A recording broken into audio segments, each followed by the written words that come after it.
Merhabalar.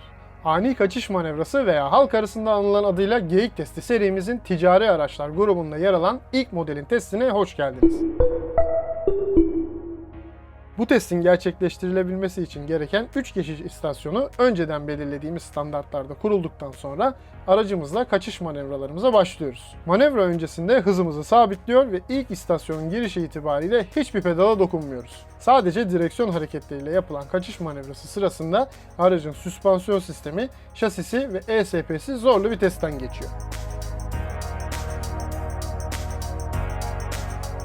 Serimizde konuğumuz olan ilk model Fiat Doblo Kombi.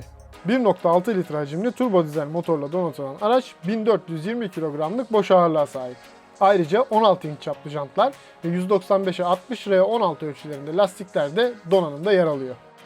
65 km/saat süratle gerçekleştirdiğimiz ilk testimizde dengeli bir karakter çizen Doblo'nun yüksek yapısı ilk etapta huzursuzluk yaratsa da boşken çok yatmayan gövdesi güven veriyor.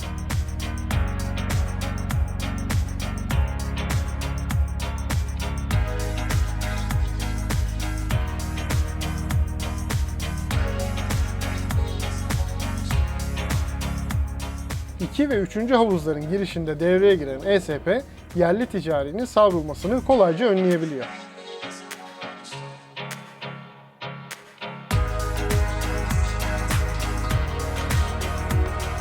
İtalyan markanın yüksek süratlerden hoşlandığını 70 km/saat süratle yaptığımız testten anlıyoruz. Dışarıdan bakıldığında önceki testimizin bir kopyası gibi görünen geçiş sırasında yine aşırı yatma ve savrulma gerçekleşmedi.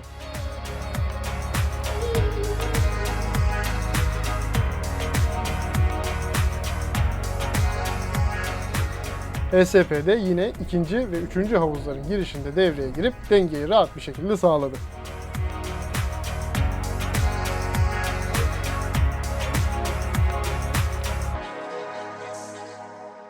Süratimiz 72 km/saat'e çıktığında Doblo'nun sınırlarına yaklaştığımız görülebiliyor. Son havuza girerken sol arka tekerleğini havaya kaldıran araç yine bu havuzun sağ tarafında yer alan 2 kukayı devirdi. Bununla birlikte aracın daha iyi lastiklerle testi bu süratte de sorunsuz şekilde atlatabileceği söylenebilir.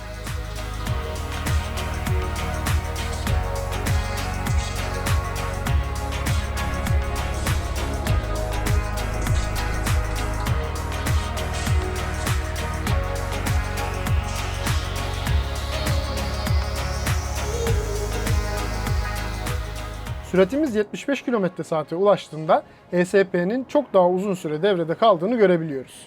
İkinci havuzda arkası gelmeye başlayan aracın sürati 3. havuza kuka devirmeden girebilecek seviyeye inmemiş oluyor. Bu nedenle son bölümde bir iç bir de dış kuka devriliyor.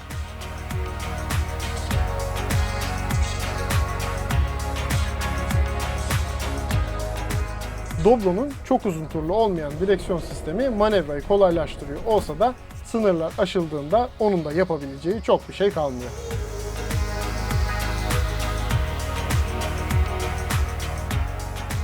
Fiat Doblo Kombi geyik testimizi de böylece tamamladık. Sıradaki testimizi kaçırmamak için kanalımıza ve sosyal medya hesaplarımıza abone olmayı unutmayın. Hepinize iyi sürüşler.